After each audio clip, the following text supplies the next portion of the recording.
চিঠির সমর্থনে সকলকে ধন্যবাদ।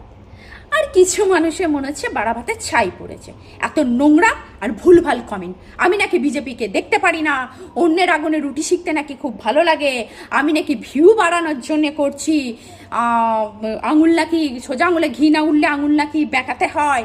তা বলছি, আপনাদের দৌড়ার দম দেখে তো আমার হাসি পাচ্ছে। আমি তো মমতা ব্যানার্জিও নই, আমি তো রাহুল গান্ধীও নই।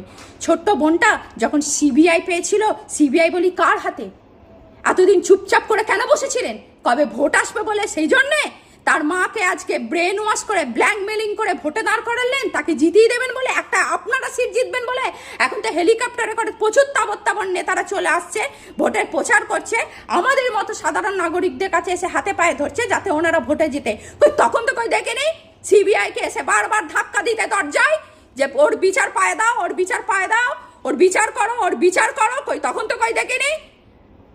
অপরাধীদের না অপরাধ ধামা চাপা দেবেন না, ঈশ্বর না করুন আপনাদের বাড়িতে যেন এরকম ঘটনা কোনোদিন না ঘটে।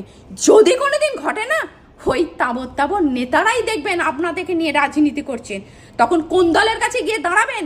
তাই সিদ্ধারা সোজা করে না প্রতিবাদ করতে শিখুন।